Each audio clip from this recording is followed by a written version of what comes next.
Hello friends, तो चलते हैं। जैसे हम लोगों ने बात किया था इंस्टाग्राम पे ही कि हम लोग आपको डिटेल एनालिसिस करके देंगे थे कि इनको ये काम का उनके लिए है जो प्रॉफिट कर रहे हैं, और जो डेली लॉस कर रहा है उसके लिए काम का नहीं है। लेकिन उनको लिए भी जानकारी जरूरी है, उनको भी जानना चाहिए। देखते हैं कैसे। देखो, ट्रेड और टैक्स। आप एक ट्रेडर हो और ट्रेडर बनना चाहते हो और ट्रेडर बनोगे भी भविष्य में, तो आपके लिए जानकारी बहुत ही इंपॉर्टेंट है। सबसे पहले चीज देखो, गवर्नमेंट जब हम कोई भी चीज ट्रेड करते हैं ना शेयर मार्केट में, तो दो कैटेगरी है।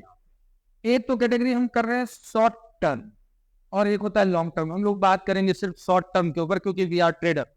हम लोग जब ट्रेडर है तो हम शॉर्ट टर्म में कहानी अपनी बढ़ाना चाहेंगे कि आज ट्रेड किया, कल ट्रेड किया, डेली रेगुलर बेस पे ट्रेड। ठीक है, चलो। एक चीज लगता है कि एसटीटी चार्ज जो कि इंक्रीज कर दिया गया, इसके बारे में ये तो सेकेंडरी मैटर है, इसको छोड़ते हैं। ये तो डेली लगेगा आपका ट्रांजेक्शन पे, जितना आपके बाइंग अमाउंट होगा उसके ऊपर लगेगा, जितना आपकी सेलिंग अमाउंट होगा उस पर लगेगा। ये तो आप दे रही हो अलग।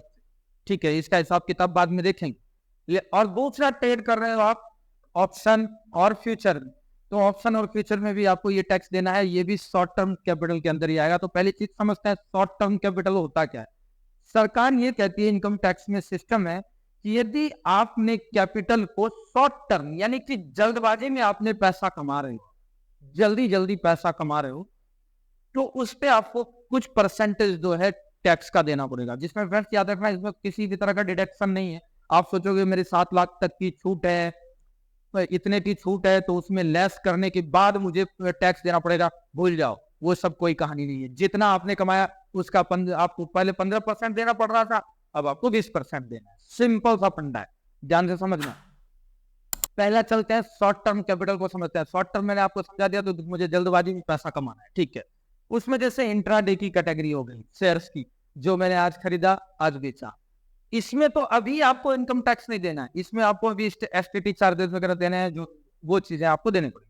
उसके बाद आएगा स्विंग ट्रेड। स्विंग ट्रेड में भी ये भी शॉर्ट टर्म कैपिटल गेन के अंदर ही आता है। उसके बाद आता है पोजिशनल। जो भी ये 3 तरह के ट्रेड कर रहे हैं, और उसके बाद है ऑप्शन और फ्यूचर। ये सारे कैटेगरी में टैक्स के लिए ही कैसे देना है, इसमें टैक्स कैसे कैलकुलेट होगा, ये चीज ध्यान देते हैं, इसको समझते हैं। अब देखो, capital gain, short term capital gain, सीधा डायरेक्ट टैक्स जो देना है आपको 20% टैक्स देना है प्रॉफिट पे की। जो आपने शुद्ध लाभ जो आपने कमाया, आपके डिमेड में टोटल पीएल इतना शो हो रहा है, उस पर आपको देना है। मान लो 1 लाख रुपए आपने कैपिटल इन्वेस्ट किया, ट्रेड कर रहे हो, ऑप्शन कर रहे हो, फ्यूचर ऑप्शन कर रहे हो। मान लो आप फ्यूचर में 1 लाख का तो होगा नहीं आपका, आप ऑप्शन का ट्रेड कर रहे हो या डिलीवरी ट्रेड कर रहे हो या स्विंग कर रहे हो। 1 लाख से आज 1% आपने प्रॉफिट किया। मैं तो 1% की बात करता हूं, लोग तो कहते हैं डबल। डबल तो होता भी नहीं भैया। 1 लाख का 1% जो है, मैं डेली कमा रहा हूं, तो 1 लाख का 1% 1,000 रुपए होता है, समझने के लिए। ठीक है, 1,000। इसमें 22 दिन का बाजार होता है, मानते हैं 22 दिन बाजार चलता है, सैटरडे संडे ऑफ। तो 22,000 रुपए 1 महीने का इनकम मैंने जनरेट किया। कितना? 22,000 रुपए। ठीक है, 22,000 रुपए कर लिए। तो 22,000 को यदि मैं 12 से मल्टीप्लाई करूं, क्योंकि 12 महीने 1 साल में होते हैं, तो 1 साल में 22,000 रुपए से कर रहा है। तो हमने 1 साल में टोटल जो अर्निंग की ना, 2,64,000 रुपए 1 साल का हम लोगों का कैलकुलेशन प्रॉफिट का निकल रहा है। क्लियर यहां तक? ठीक है। अब देखो, 2,64,000 रुपए का कितना परसेंट आपको डायरेक्ट टैक्स देना है? आईटी। आईटी मतलब इनकम टैक्स। ये टैक्स आपको इनकम टैक्स देना है। कितना परसेंट? 20%। अब 20% यदि मैं 2,64,000 का कैलकुलेट करूं, तो आप 52,800 रुपए के टैक्स के हकदार हो, लाइबल हो गए गवर्नमेंट में। आपको टैक्स देना है 52,800 रुपए। पहले ये 15% था, लेकिन अब क्या हो गया?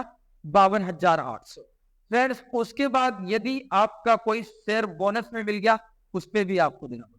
उसके बाद यदि आप डिविडेंड कमा रहे हो, तो डिविडेंड को भी कंपनी अपना जो गवर्नमेंट जो है, डिविडेंड को भी आपका इनकम मानेगी, और उस पर भी आपको टैक्स देना पड़ेगा 20%।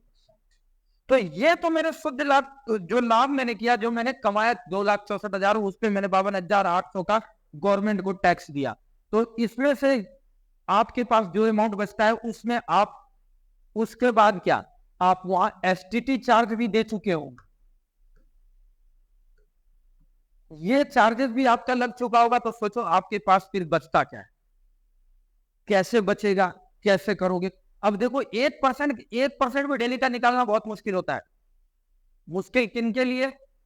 अब देखो आसान भी है और मुश्किल भी है। आसान किन के लिए? जिनके पास नॉलेज, जिनके पास नॉलेज है उनके लिए आसान है, और जिनके पास नॉलेज नहीं है वो, उनको तो वैसे ही टैक्स नहीं भरना है, क्योंकि विदाउट नॉलेज करेगा तो लॉस ही करेगा, और लॉस का गवर्नमेंट में भारत में कोई भी टैक्स देने की जरूरत।